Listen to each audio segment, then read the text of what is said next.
Good evening and welcome to another edition of Tigers Roar. Spread the roar throughout South Louisiana on Pelican Sports TV. I'm Tommy Chrysan. Glad to be here. Glad to have you there tuned in. We're live each and every Wednesday night from 8 to 10, and we got all kinds of stuff for you tonight. We're going to have a little black and gold spill into the purple and gold tonight. Obviously, the story about the New Orleans Saints and the suspensions consuming the national wire since about 12 noon today on Wednesday. So that'll be a part of Tigers Roar tonight, no question about that.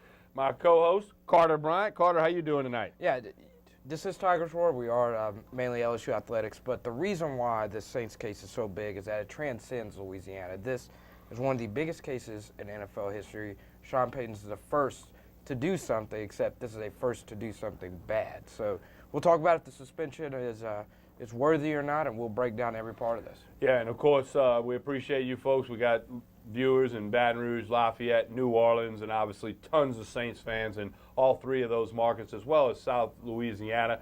A lot of you folks listening on the internet. I know a lot of people that listen to Southern Sports Tonight with Scott McKinney in the Florida Panhandle and Lower Alabama. Tune in on the internet every Wednesday night. A lot of Saints fans over there today. I do that weekly radio spot, Carter, on Southern Sports Tonight, and it was all Saints tonight with a little speck of LSU. Normally, it's all LSU that we bring to the table on that. So we're going to get into all of that tonight. And, of course, the NCAA tournament gets back into full swing on Thursday this week. It's Sweet 16 time. I know you've been into the bracket. You and Alex Farr, former LSU ball player, broke it down last week.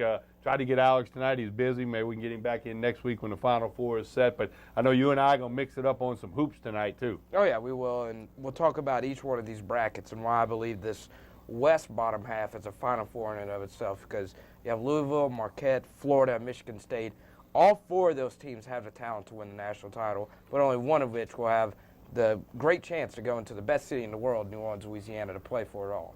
Well, you know, everybody thought yesterday with on Tuesday with the news of Peyton Manning officially becoming a member of the Denver Broncos that'd be the big story, and then Wednesday afternoon at about 12 o'clock or so when it all broke, right in the middle of the day, lunchtime, whatever, the whole thing took a turn, and then Tebow was traded, and then there was a snag in the trade. Now, as we sit here on Wednesday night, it looks like he's got a choice between the Jets and the Jaguars as to who he wants to play for, and the Broncos are going to give him that choice. So just lots of stuff going on, you know, that will step outside of the boundaries of purple and gold and Tigers Roar tonight, but that's not a problem at all. We'll certainly talk some LSU baseball and softball. I was out at the game last night when LSU defeated Southern 15-5. We've got women's basketball. Carter was at the NCAA tournament game that Penn State got past LSU on, and Nikki Caldwell's Lady Tigers season concluded. We'll take our weekly run through the LSU athletic department. Also, Brian Lazar, busy last Wednesday covering baseball. He is available tonight of tigerbait.com. He'll join us about the beginning of the second hour. So, Carter, we got all kind of stuff going on tonight. Yeah, and it's very rare, going back to the NFL just for a second, when a guy as meteoric and as big of a star as Tim Tebow is, him allegedly going to the New York Jets is the third biggest story in the NFL all season. So we have a lot to cover. We also have to go through Les Miles, what he said about the press and what we have coming forward. And also a big shout out to the LSU Athletic Department letting the students go into a practice here in the next coming week. Yeah, so that's coming up on the 29th. We'll tell you all about that. LSU will have pro day tomorrow, the 22nd. Some of the members of the Pelican staff will be out there and cover that. We'll have info for you on that on next week's program as well. And, of course, tonight we're not going to leave out LSU spring football. That's what many of you are wanting to hear on top of everything else. And our staff was out to see Coach Les Miles yesterday. We've got some comments from him about spring practice. Not a lot coming out. I know, Carter, you and I, every day we try to figure out what's going on out there. And other than, you know, so-and-so dropped the pass and this guy really ran a nice route. Not a lot of substance on spring football right now. Of course, the spring game, Saturday, March 31st, 12:30 in Tiger Stadium. There'll be a ceremony to celebrate the SEC championship last fall. But not a lot coming out of spring football. After them first couple of days, it has really simmered down. What's your take on that? Well, I think the one reason we're so hungry for news right now in the spring, especially this spring, is for really how hard that month of spring football was after January 9th, that blank period before they actually got back out there on the pads. There's so much news. Now we're at a point right now where it's just simply a guy battling another guy for a position. So that's the only news we have right now. You have a lot of young guys here. That's Justin Macklin right there fighting for some time this year for LSU. So for this team, The big news right now, just in the spring, is just a couple position battles and how Zach Mettenberger is looking as you see him right here warming up. That's the only news coming out of spring. No off-the-field issues right now for the LSU Tigers. That is Mettenberger, 8 in the green jersey. Stephen Rivers is 17 in the green jersey. And then Randall would be the other quarterback in that workout right there for you. Also tonight, we're going to, as we've been doing for a couple of weeks, give you a little dose of rock and roll. We're going to have something from Lily and Axe for you to tell you about their new album, which you need to go get a copy of if you haven't done it yet. It's called The Day Is Before Tomorrow. 10 cuts plus a bonus cut, 11 songs on the 11th album by Lily and Axe, and we'll tell you more about that. But go get that new CD if you haven't done so yet. It's in my car. I'm listening to it. Still am. Yes, I said that weeks ago, but I still am.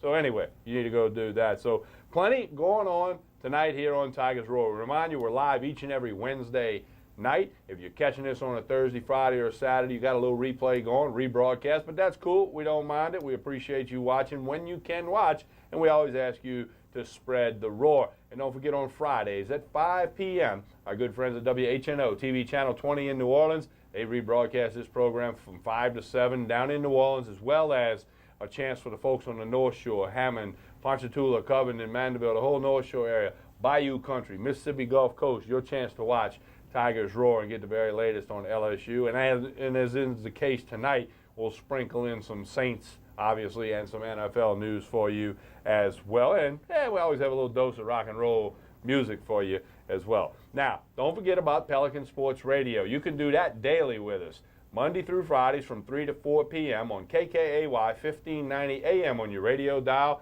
There's a free app for the smartphones at TuneIn Radio. Go to tunein.com. Streams on the internet for those of you in the office. Get that laptop rolling to KKAY1590.com or globalradio.kkay.com. Get the program. We take your phone calls. We take your emails. We got ticket giveaways.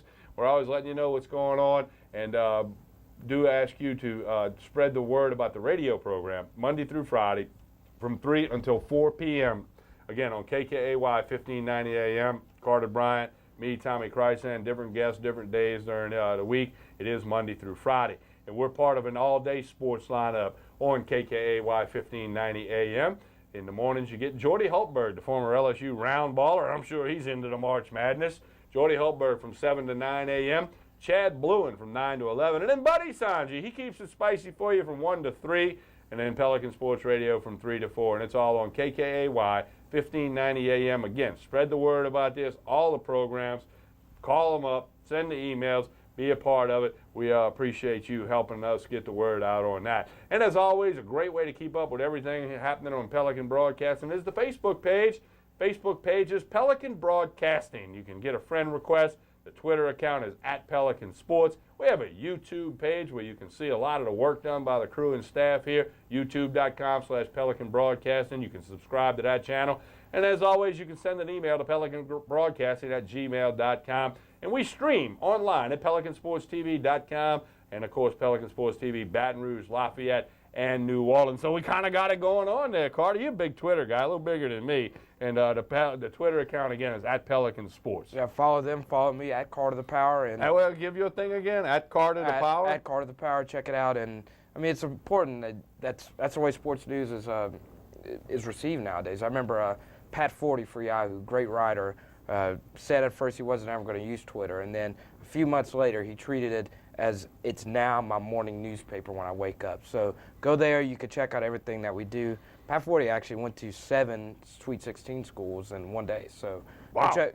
Go check that out. Or it could have been 2 days. I don't remember. Go check that out. Twitter.com/Pelican Sports. And all the programming here on Pelican Sports TV does stream on the internet at pelicansportstv.com. You got Charles Barbary with Sports Talk TV on Sunday nights, Ronnie Rance with Sports Shorts on Mondays, Tigers Roar on Wednesdays, Sports NOLA TV Wednesdays at 7 o'clock.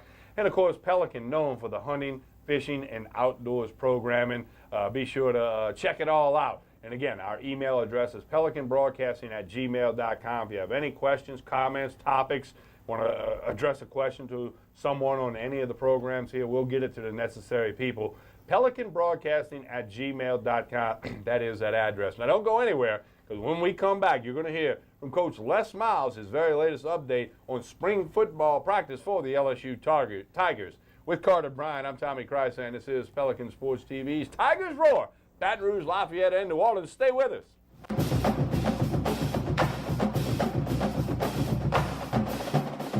Hi, I'm Troy Landry. You're watching Pelican Sport TV. I'm fixing to shoot him. Shoot him. I'm attorney Kerry Bryson. An IRS problem is a serious legal matter. The IRS has thousands of agents trained to understand it all. So don't trust an out-of-town salesperson. Come meet with us in person at our office right here in Baton Rouge. Your first visit will be free and confidential. If you're a Louisiana resident and have an IRS problem, hire a Louisiana attorney. Hire me, Kerry Bryson. Hey, I'm Dr. Bob Benson. What's the difference between every other hair restoration method and NeoGraft? It's like comparing a musket to a sharpshooter's rifle. Old methods use a scalpel which scars the back of the head, but with NeoGraft there's no scarring because each tiny follicle is removed individually under local anesthesia. Walk in, walk out, natural hair restoration, no scarring. I waited 35 years for this technology and then I became a patient. Call us today for your free consultation. Hey, everyone's eating tacos outside Bill's office. Don't you think that's some information I would like to know? I like tacos. You invited Eric? I thought Eric gave you the creeps.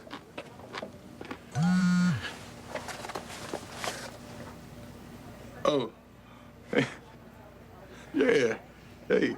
Don't be left behind. AT&T, the nation's fastest mobile broadband network, is getting faster with 4G. Now is a great time to lock into buying a new home.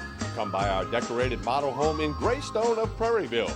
We are starting the development of our second filing and offering builders special closeout pricing on the remaining homes in our first filing. No money down, and builders pay closing costs.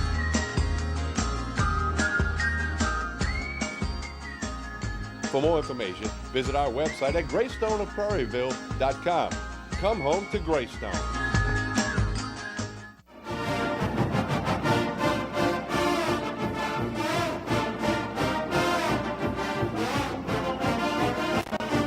We continue with Tigers Roy. I gotta say something here, Carter. A lot of times we do this near the end of the show, but I just came upon me to do it now. I mean, I do want to point out to everybody watching that there's a lot of people that do a lot of work to put this show together each and every week. You know, you and I get to sit here. Other people have sat there. Other people have sat here over the time. 83rd show now of Tigers Roar. There was 3 years prior to that in a little bit of a different format, but you know, there's a lot of people from Nick and Michael and Chris Lecoq and Marty and Alan and some other people that have done stuff over the years that in the weeks that make this thing what it is. I was at the Lsu Baseball game last night when they played Southern and had some really nice feedback from some people that really like to watch Tigers Roar TV. A couple of people that I knew, and then a couple of people who just recognized me and came up and made a comment. And I want to thank those people certainly, but also more importantly, you know, Carter and I sitting here tonight, but a lot of people put a lot of hours worth of work in since last Wednesday when we did this to get us to this point tonight. Right. So I wanted to do that now instead of, you know, sometimes you're cramming that in at the end of the show. I figured, what the heck, let's throw it out there now, right? I always have you fun. You good with that? Yeah, always. It's good to know everyone that's worked here. I know pretty much everyone here personally, so it's always fun to come out and do the show every Wednesday.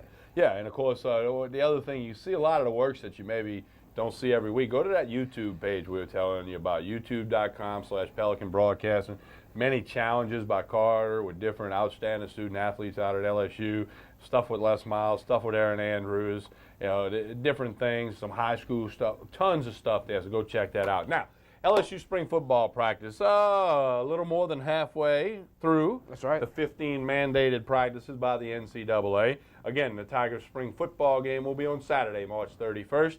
12:30 events begin. I think there's a ceremony for the SEC championship to be recognized and honored. There's some activities for the kids. There's a lot of stuff going on leading up to the game. Everybody's going to want to see Zach Mettenberger, Steven Rivers, and everybody else on the team. It'll be a chance to see LSU on the field for the first time since January 9, the thud in the Superdome. But as we talked about before, Carter, not a lot of substance coming out of the spring practice. It kind of, first couple of days, everybody was all ears, all eyes, and now it's just been kind of floating along. But I got a feeling that's going to heighten up a little bit next week leading up to the spring game. That's going to be a busy day on campus. That's Saturday the 31st. The baseball team will be hosting Arkansas that night, so plenty to do. But as we talked about, the spring football news has just been kind of ho-hum. There's Mettenberger, number 8. That's all this is. It's position battles. That's all it comes down to. I mean, you're seeing right here the running backs. That's one that's going to be way up for grabs. You have a lot of guys that are SEC-level players there. You have Jeremy Hill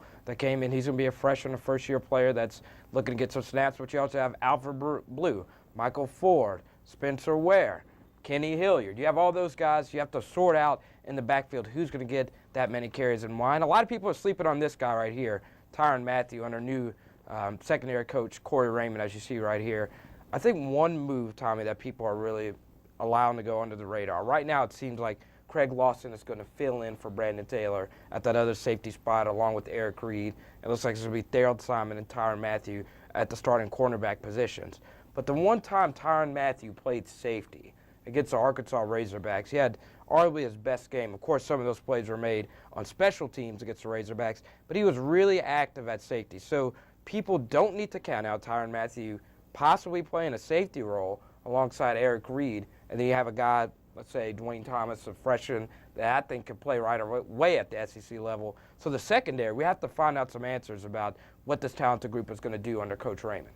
All right, now we have some part of our crew and staff was out on the LSU campus earlier this week to capture some comments from Les Miles. This is the very latest comments from Les Miles about LSU spring football practice. Here's Coach Miles.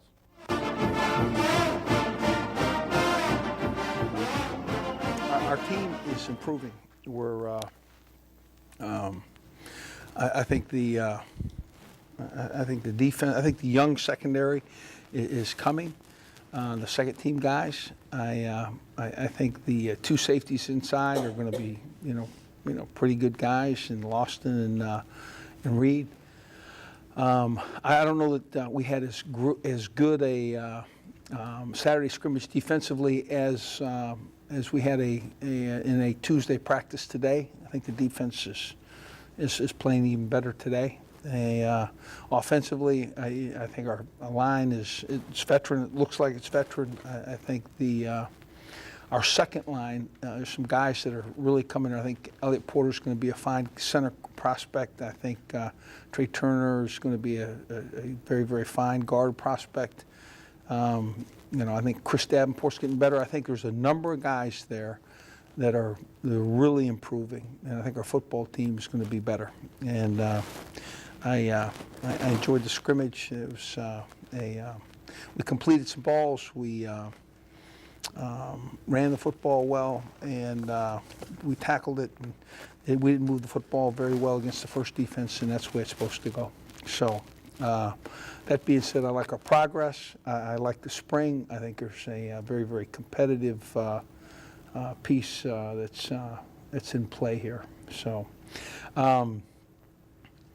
we have a clinic coming up, our annual coaches clinic, and we combine that this Thursday with a pro timing day. So in other words, you'll have high school coaches and pro timing day. In other words, in our facility, watching Mo Claiborne, Ruben Randall, and our guys, Michael Brockers, go through their paces with the NFL times and watches on them. We think that will be a nice setup for the clinic. So then and then next Thursday, not Tuesday. This is brand new. This is the scoop. Notes will be down. We're operating a student appreciation practice and let anybody with a student ID to come to practice on Thursday, not Tuesday. It was supposedly Tuesday. That was Michael Bonnet, who didn't get his spelling. It was started with a T, but then there was an H, as opposed to the Tuesday. That being said, it's going to be. I don't ever throw players under the bus. So that would be Thursday that we would operate that practice and that student appreciation day. That would be a week from what would be this Thursday would be then the following Thursday would be a week from that Thursday would be Student Appreciation Day, and it would also be the Thursday before the spring scrimmage, which will be on the 31st in our stadium. And there. That cost a lot of money, I know it did. So we will scrimmage again this Saturday. Our practice Thursday will be, again, we're red zone, tight zone, some things that we're doing, by situation. And we will scrimmage. We had an excess of 100 plays last Saturday. We will do the same this Saturday. I like where we're at. I like the things that we're doing. Need to improve, but we stay the course. We'll be a good football team.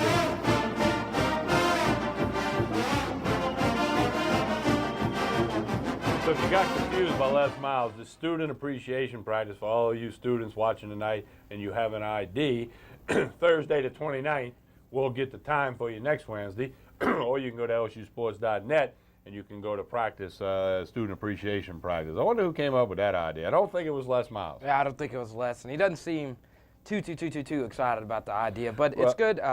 Most LSU students are big fans of LSU football, but a lot of them have never put on a pad in their life, so they don't know exactly what practice is like. They're going to have their eyes open that it's not scrimmaging all the time. There's a lot of individuals. There's a lot of battle between players, especially right now. So I'm sure whenever the door is going to be open for practice, there's going to be a lot of individual drills and probably a little bit cat towards the end so the students can really see some hitting going on. You've kind of made a little niche for yourself in making predictions, some correct, some not, but that's the way predictions go.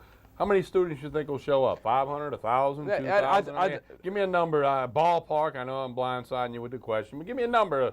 How many you think will actually take advantage of that and show up for practice? I think it'll be over 4 digits. It'll be over 1,000 people? Yeah, I think it'll be touching 1,000. I think it'll be around there. In the ballpark of 1,000. Yeah. So it might be out of control, but you never know.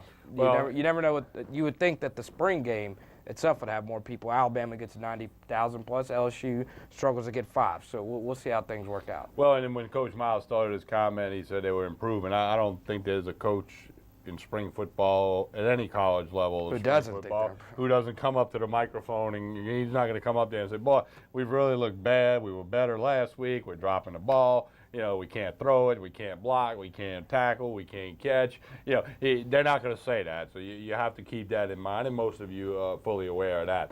When we come back, we will as I said earlier, we're going to let a little black and gold spill into the purple and gold Tigers roar. There's a lot to talk about with the New Orleans Saints. I'm sure most of you have heard it by now, but we're going to express some thoughts on it. And for those of you that don't have the details, we'll lay them on you. With Carter Bryant, I'm Tommy Christ saying, spread the roar. You're watching Tigers Roar on Pelican Sports TV, Baton Rouge, Lafayette, and New Orleans, and streaming on the internet at PelicanSportsTV.com.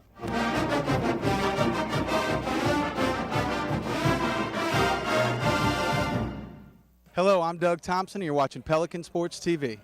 When you need to hire, you need to know about BetterBatonRougeJobs.com, BetterAcadianaJobs.com, and NewOrleansJobsList.com. We have a faster, more affordable way to find and hire employees. Now you can save even more with the special offer from Pelican Sports TV. Post your jobs on any of these sites and use the promo code Pelican Sports to save an additional $25.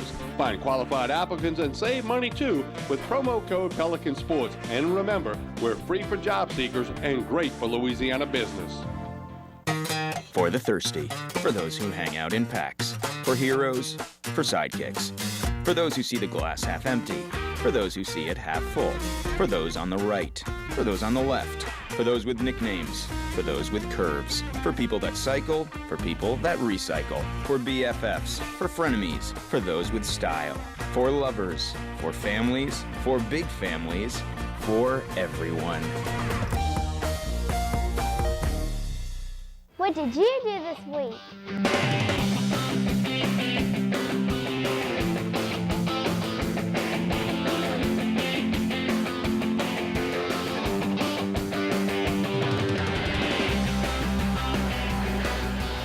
That's just some of the fun things we do every week here at Space Camp.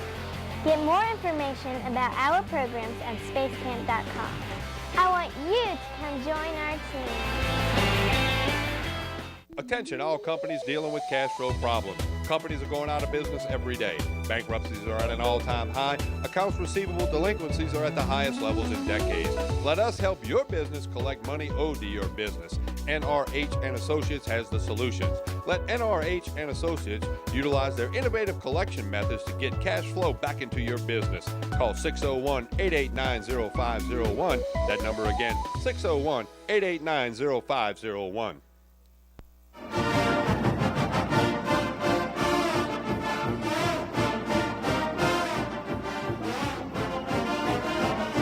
We continue with Tigers Roar here on Pelican Sports TV. Today, in South Louisiana, a lot of bad weather rolled through. Rain, thunder, tornadoes, unfortunately, damaged some places and hopefully didn't hurt too many people. But it was a bad day weather-wise. It was even worse for the New Orleans Saints. Commissioner Roger Goodell, NFL has released a 2,000-page document. 2,000 pages, 4 reams of paper. That's like this thick, on the results of their investigation of the Bounty Gate situation with the New Orleans Saints, and then handed down some very serious suspensions and fines, and leading the way, let's stop the Saints 1 second, leading the way with the most severe deal was Greg Williams, the former Saints defensive coordinator who's now on the staff with the St. Louis Rams, suspended indefinitely. He has already come out with a statement, very remorseful, wants to do whatever he can to regain his respect, and going to do whatever he can to promote safety and all that. You can go read it somewhere. But, okay, so that's Greg Williams. Sean Peyton, the head coach of the New Orleans Saints, suspended for 1 year without pay, which for him is about $7.5 million. And Commissioner Goodell was asked about that, and we'll talk about that in this segment here. Saints are stripped of 2 draft choices, a second-round pick in this year's draft, a second-round pick in next year's draft. A $500,000 fine, but that's like pennies to the Saints. Also, General Manager Mickey Loomis suspended for the first 8 regular season games. Associate head coach Joe Vitt suspended for the first 6 regular season games. And this is ugly. The crux of the matter, Sean Payton lied to the investigators, tried to act like he had no knowledge of anything coming up. He was showed an email. Then he realized he was busted, I guess, and he did not handle the situation well, handled the investigation end of it worse, and that's why the penalty is so severe. And this is a bad day all around for the New Orleans Saints, for this franchise, for the fans throughout South Louisiana and the Mississippi Gulf Coast, wherever, and Saints fans everywhere. The Saints did issue a statement today, this afternoon. It didn't say from Tom Benson. It just came from the organization that, they were completely apologetic for what happened and made a promise that nothing like that would ever happen again. They apologized to their fans. Well, this is going to have a long-lasting, long-reaching effect on the stability of this franchise and the future of this franchise. It's the darkest day in New Orleans Saints history, the 1-15 season with the bags on the head and a lot of other dark days in Saints football history. This puts all of them to shame if you combined all of them. This is the worst day in New Orleans Saints franchise history and one of the worst days. Maybe go back to the suspension of Paul Hornung for gambling with the Green Bay Packers back in the early 60s, which was a huge thing back then. But this is a very bad day for the NFL as well, and it has rocked South Louisiana, especially the Saints fan base. It is. Fans are shocked, and Roger Goodell came out and made a statement today, albeit it's a rather severe statement that he made, and I'm not surprised by the suspension whatsoever.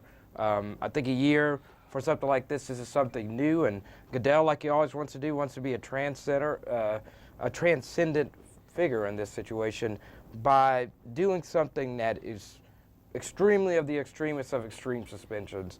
You're suspending a head coach, that's never been done before. You're suspending him for a full season on one of the most recognizable franchises in the league. This isn't the Jacksonville Jaguars. You're talking about the New Orleans Saints, a team that won the Super Bowl a couple years back, and you look at it now. I mean, it just seems like Goodell needs to be a little bit careful here. His hand is in on everything. He's so severe, and this league might be lost in a couple years because it's just so much. There's so much into this, and it's really bothering for me as a Saints fan. Yeah, it is, and there's so many different strings attached here and so many different ways we can go. Do need to point out, Carter, that they said fines and suspensions for players are yet to come. They just released this, everything we told you about today. And again, you can go to NewOrleansSaints.com, their website, and see the complete release by the NFL and read it if you choose to. I'm not going to sit here and read it to you word for word.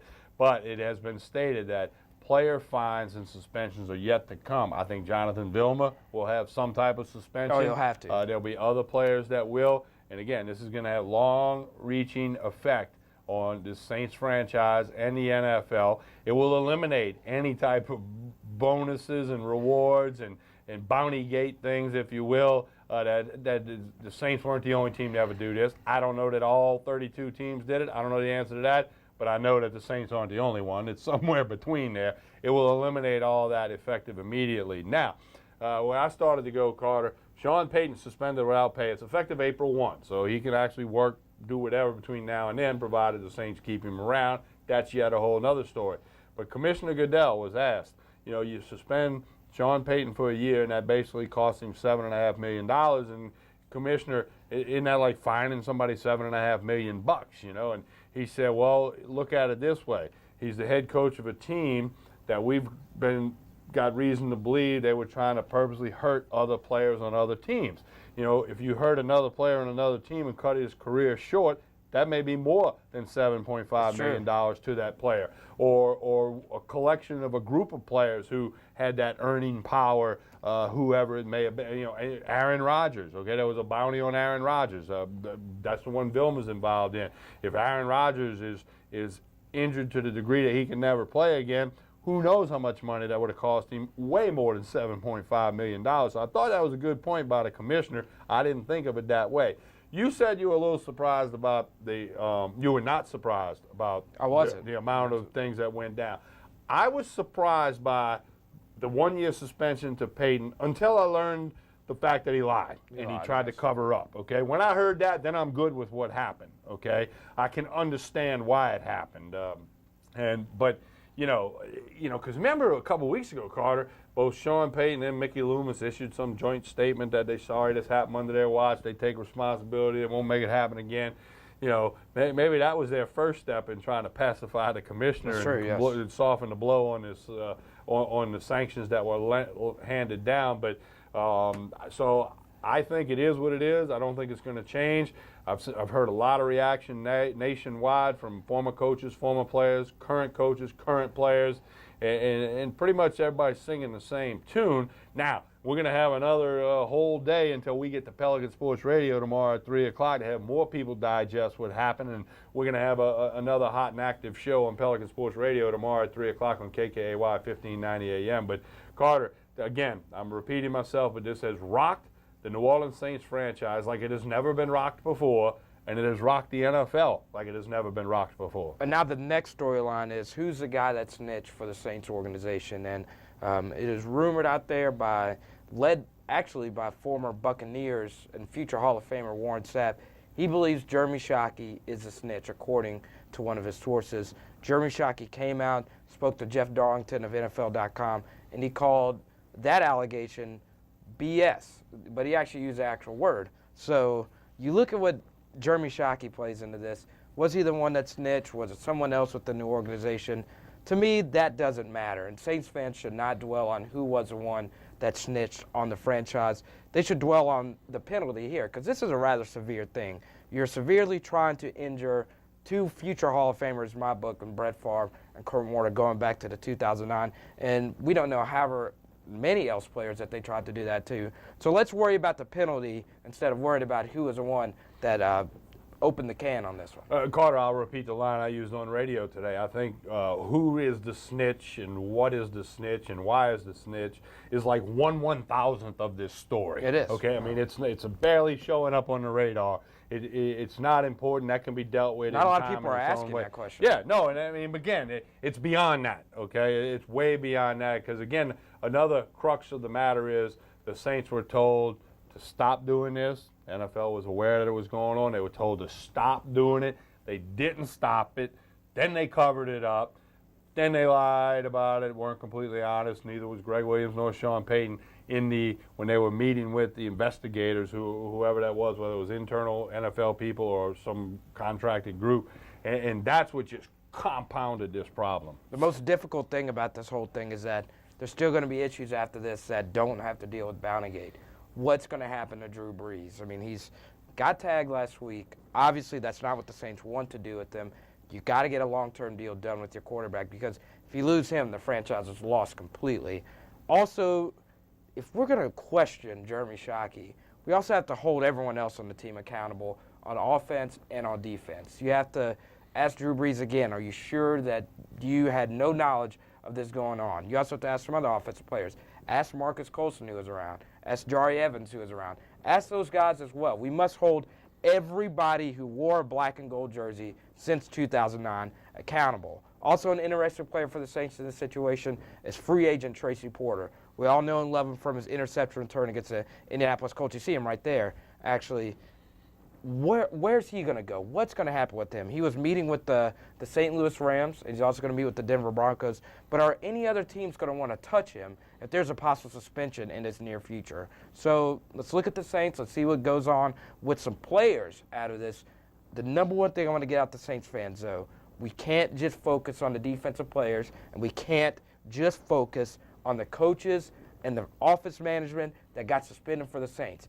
Everybody since 2009 must be held accountable for this, what everyone believes is such a heinous act in this Bountygate. And I agree with you. And certainly a lot of names, you know, the coaches who have, and Mickey Loomis, the general manager, names are already out. Some players' names are going to come out. We just don't know when. But I agree with you, Carter. The entire organization, down to the secretary at the facility in Metairie, to, you know, people that cut the grass in the facility, everybody's got to say, hey, this was a problem. You would think it never happens again, but again, this is just in a way, a story that this story's not going to go away for a long time, long time, because you know there's 40-something lawsuits right now against the NFL of former players with concussion problems and symptoms.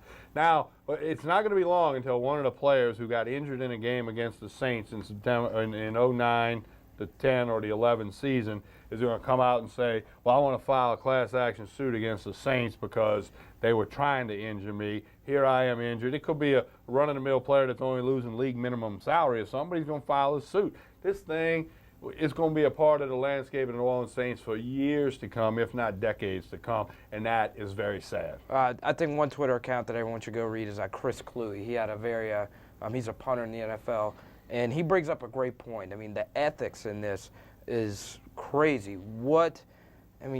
This was so wrong in some people's minds what the Saints did. You are severely injuring a player for your own good, just for $10,000 extra. Roddy White, a big rival of the Saints, as you see right there, number 84 for the Atlanta Falcons, said that he doesn't believe that the extra $10,000 made the Saints play any faster or tried to hit anybody else any harder. So you're seeing a mixture of opinions of a lot of the Saints rivals in the NFL.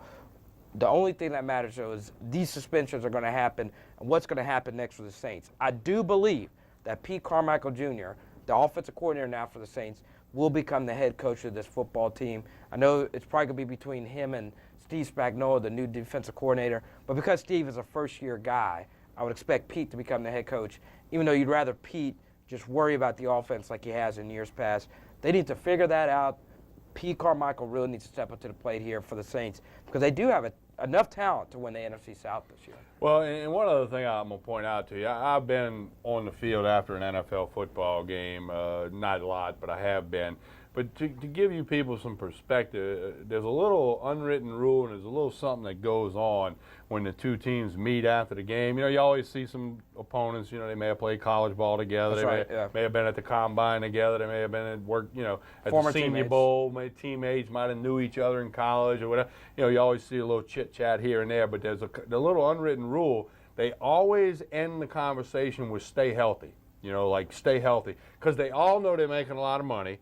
And they all know if they stay healthy, they can keep making money. So even though me and you may be bitter rivals, I'm a cornerback, you a wide receiver, there's that little unwritten rule like, I mean, hey, man, everything been good? Have you seen so-and-so lately? And you're going, no, you doing good? Yeah. All right, man, stay healthy. See you later. That's how it goes. I mean, it's said 9 times out of 10 at the end of a conversation, a little unwritten rule in the NFL. So that compromises what you said. You want to give a bonus for a guy getting a pick or tackling somebody inside the 20 on the kickoff coverage team?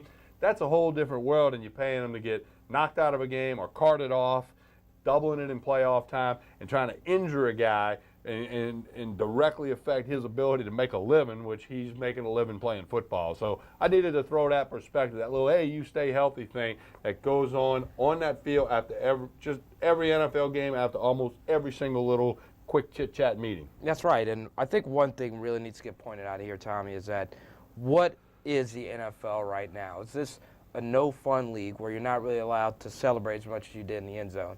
Is this a no-fun league in that the same hits that were allowed back in the old days aren't the same now because the players are so much bigger and faster and stronger? I was speaking with Alan Traylor, one of our guys that works here at Pelican, before the show began, and it just seems like to me, and this is what scares me so much, is that if you look at all the national headlines, you look at FoxSports.com, Roger Goodell drops the hammer on the NFL.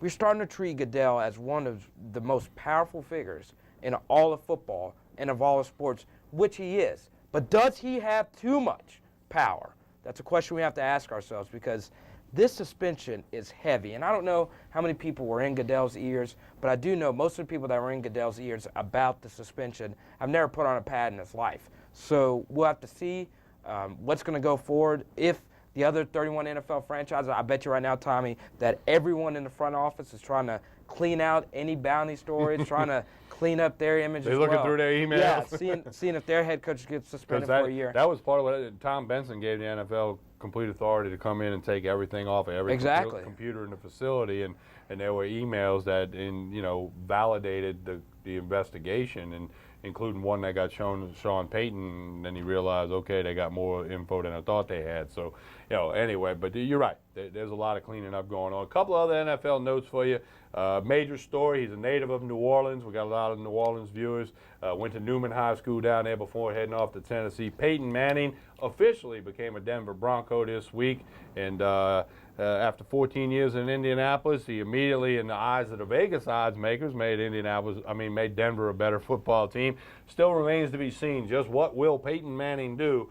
He will wear number 18. They had retired that number. Their first quarterback ever in Bronco franchise history, Frank Chapuka, wore number 18. They retired that number. He said, go ahead and let Peyton wear it. So he'll wear number 18 for the Broncos. It'll be strange the first time folks see it for a little while, but that's where Peyton Manning has landed, Carter. And I've said it week in and week out, he's the greatest quarterback I've ever seen on a football field. I mean, the way he controls everything, the way he knows where he's going with the football before the play even begins is a level of remarkable football I think I've never seen. Only a few players in the NFL have been able to replicate Peyton's greatness when it comes to that, and that's Tom Brady, Drew Brees, Aaron Rodgers, and sometimes you see it from Phillip Rivers, but only those other three guys have been able to do it as well as Peyton Manning has done. And you're starting to see his little brother Eli start to have that ability.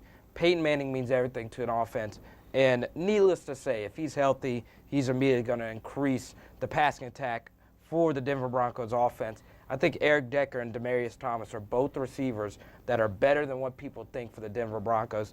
I like what this does for the Broncos offense. Willis McGahee believes that Peyton Manning can take the Denver Broncos to the promised land.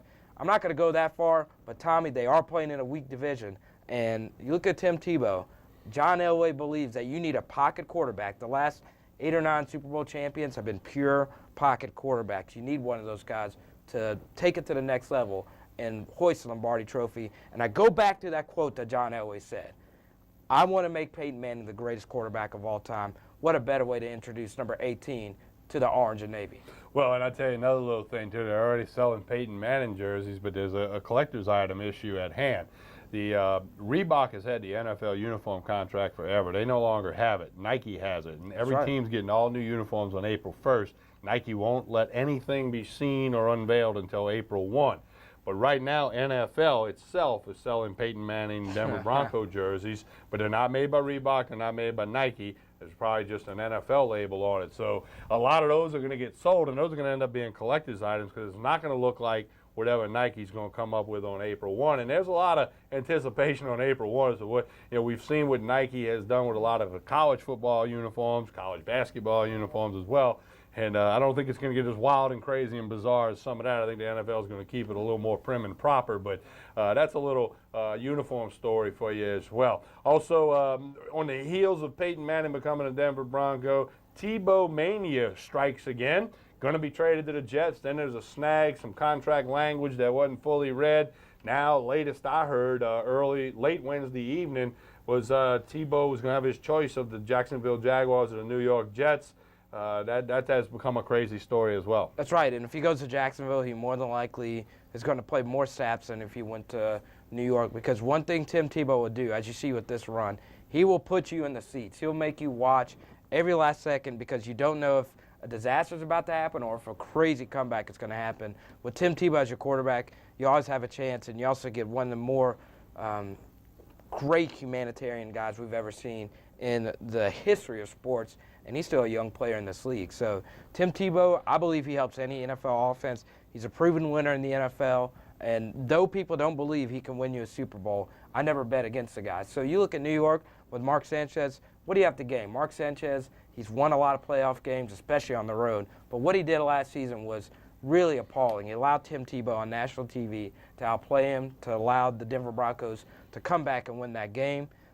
I just have a lot of trouble believing that the Jets don't try and get this guy. You have Rex Ryan, whose agent is Jimmy Sexton, who is also Tim Tebow's agent. Then also you have Tony Sparano, a guy that inserted the Wildcat offense into the Dolphins' repertoire.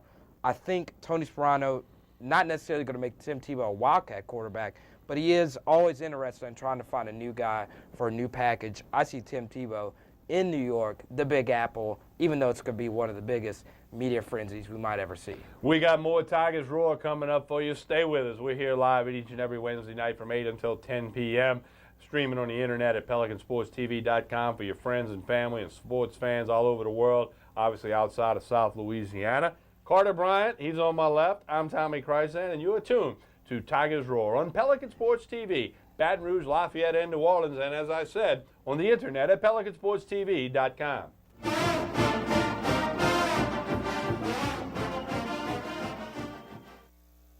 Hi, I'm Kimberlyn Duncan from the 2011 track and field team, and you are watching Pelican Sports TV.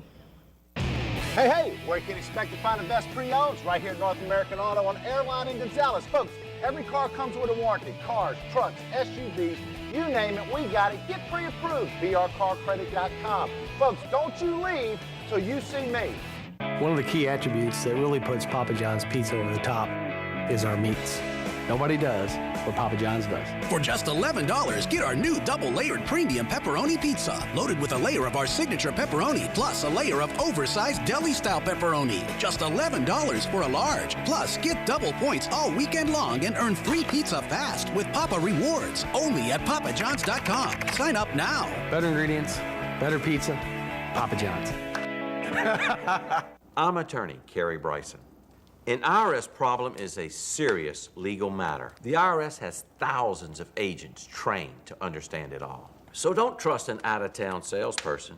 Come meet with us in person at our office right here in Baton Rouge. Your first visit will be free and confidential. If you're a Louisiana resident and have an IRS problem, hire a Louisiana attorney. Hire me, Kerry Bryson.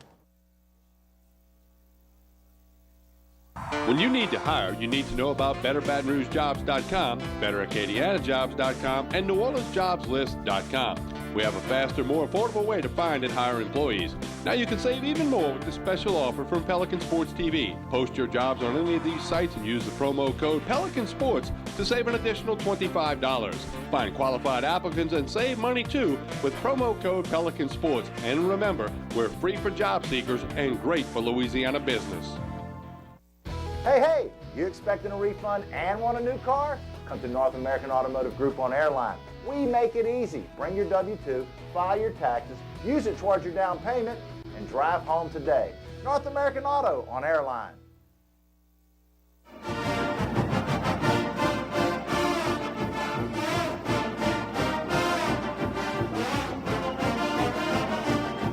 We continue with Tigers Roar here on Pelican Sports TV. Again, had to let a little black and gold bleed into purple and gold there with the major story about the Saints, and you can catch us every day at 3 to 4, Monday through Friday, Pelican Sports Radio, and the other guys on KKAY, 1590 AM. We'll have plenty of Saints stuff for you for quite a while, no question about that. One thing I want to do for you right now, though, we teased you about this a little earlier in the program. There's a new CD out by the rock band from New Orleans, Lillian Axe. And here's a little promo about that CD, and you need to make sure you get your copy now. There's a pressure mounting in my head. There's a three-headed monster hiding under my bed. Fire! It was a dead zone. It was a war zone. It was our only home. With the pleasantries of battle, but how else could we see it? I'll take the bullet for you.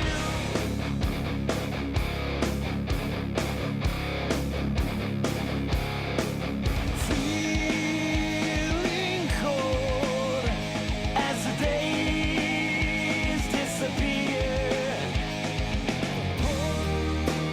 Bow your head, and all the world will take your hand and pave a golden road for you. Black skies illuminating, my destiny is waiting now.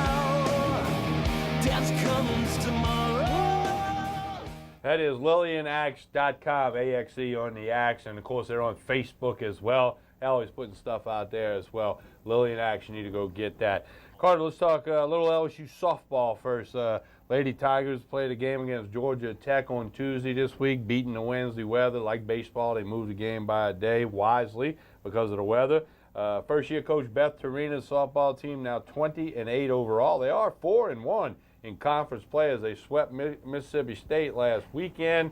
They did lose to Auburn, but it split one of the games with Auburn. They got beat, and then they beat Georgia Tech, obviously a non-conference game. And then this coming weekend they'll be on the road against South Carolina. 4-1 in the SEC, 20-8 overall. Beth Torina's Lady Tiger softball team off to a very good start, and that's good to see. When you got the new coach, you got to see what's going to happen. Yeah, know? and what do you expect from Beth Torina? Unbelievable. I think she's exceeded expectations so far. This schedule has not been easy, and LSU softball has fought their way through a ton of adversity starting off the year. I think Brittany Mack is really starting to catch her stride right now for LSU softball. Going forward with her and Rochelle Fico, this team can really go far. Also, a great story in the Daily Reveille this week, the student newspaper, about Juliana Santos, her battle with Crohn's disease.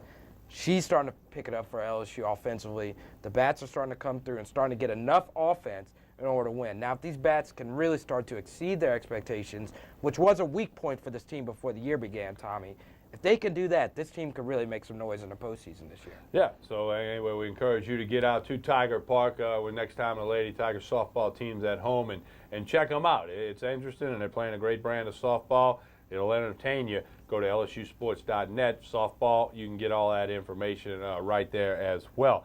Okay, LSU baseball. I was out at Alec Box Stadium on Tuesday night. When Roger Cadar's Southern Jaguars came to town, LSU picked up the 15-5 win against Southern. Game was 3-3 at one point, but then LSU separated. Tigers now 17-4 overall. They're 2-1 in conference play. Took the first two, dropped the third one last weekend against Mississippi State. They won 3-2 and 4-3. Got beat 7-1 on Sunday's game. And this coming weekend, they're Friday, Saturday, Sunday against Auburn. Again, the mission will be take 2 out of 3, if not 3 out of 3.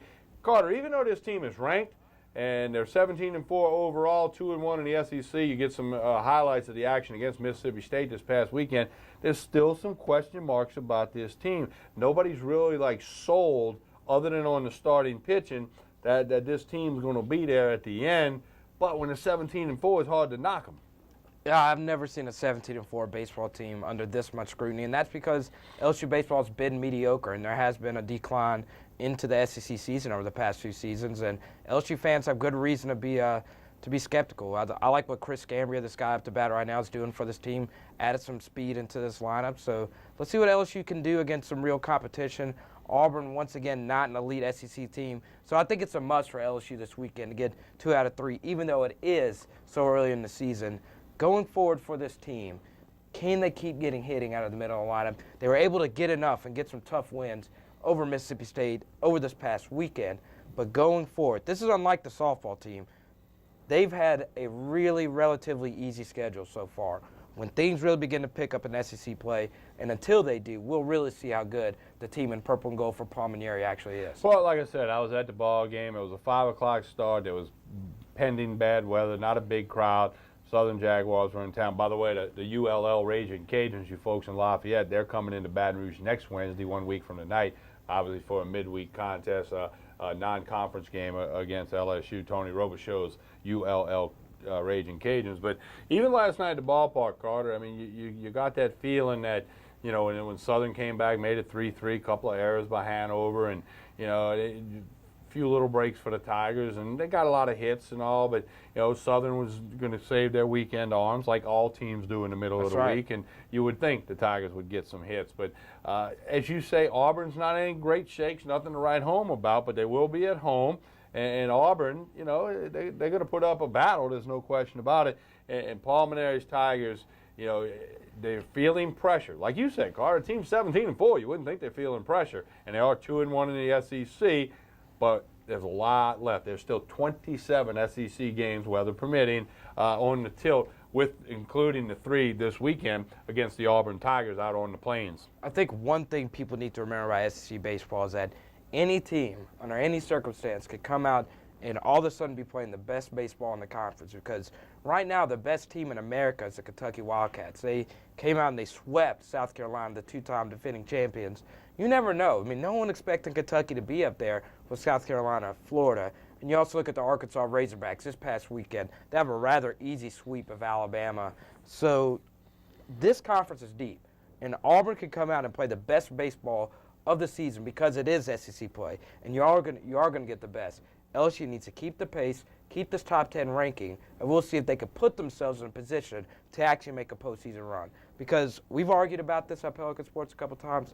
Palminieri's on the hot seat, and he needs to get in postseason play. He needs to make a run to cool that seat down a little bit. Well, Auburn, like LSU, you know, is wanting to get off to a good SEC start. They're going to want to get it done. They're going to want to take care of business at home against LSU. The game's 6 o'clock Friday, 3 o'clock Saturday, 1 o'clock Sunday.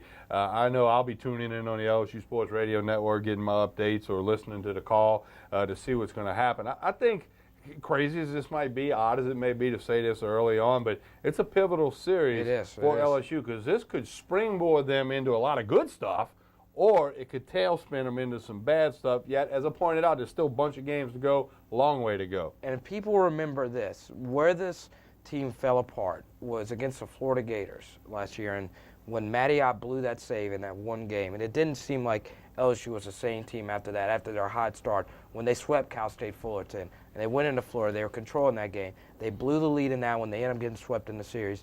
Any series can change the momentum of your entire season. Baseball is a long sport. Anything can come off and on. But as I mentioned, I see a couple teams in the SEC that are better. I think South Carolina's better. I think Florida's better. I think Arkansas is better. And Kentucky right now is playing as good as anybody in the country. I think one guy that really needs to step it up for LSU is Jacoby Jones. He's a true 5-tool talent. He came into this year along with Mason Katz and Kevin Gosselin as a serious pro prospect going forward.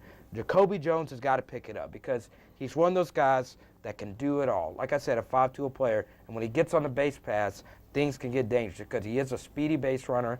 Guy can steal bases and make a lot of things happen. He needs to pick it up for this team to really be an elite team as far as offensively and defensively is concerned. Well, you know, Kevin Gosman, Friday night guy, I mean, it's expected he's going to have a great out, and he's going to eat his donuts, have a great out every time, and he's yet to have a bad out, and although it may happen one day. Ryan Eads, the number 2 guy on Saturday, has thrown very well. He's been very consistent. Coach Palminieri made a switch on the Sunday starter this past week when conference play started against Mississippi State. The Catholic High product, Aaron Nola, younger brother of Austin Nola, got the start, got roughed up, did not have a good outing. It happens. That's baseball.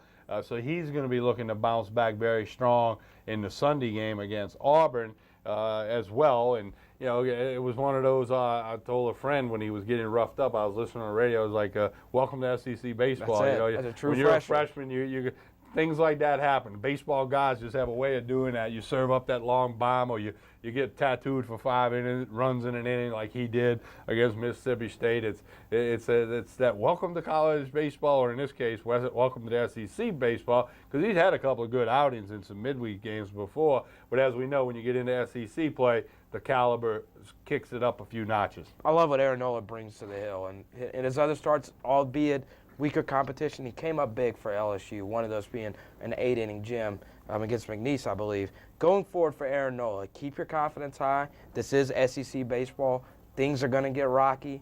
If he keeps on going, that rubber match starter is pivotal, because 2 out of 3 means everything in SEC series. There's going to be a lot of series where LSU is going to be 1-1 going into that Sunday match. That's a lot of pressure for a freshman. I think he has the ability and the moxie to step up and get it done.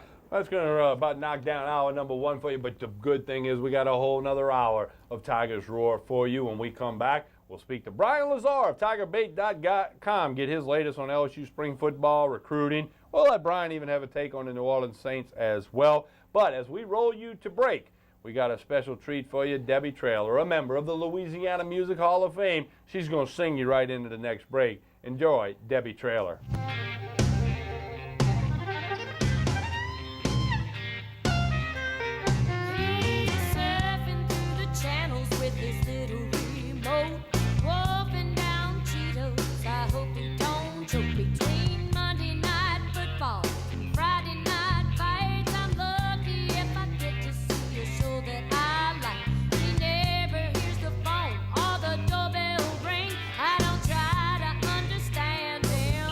It's a made-up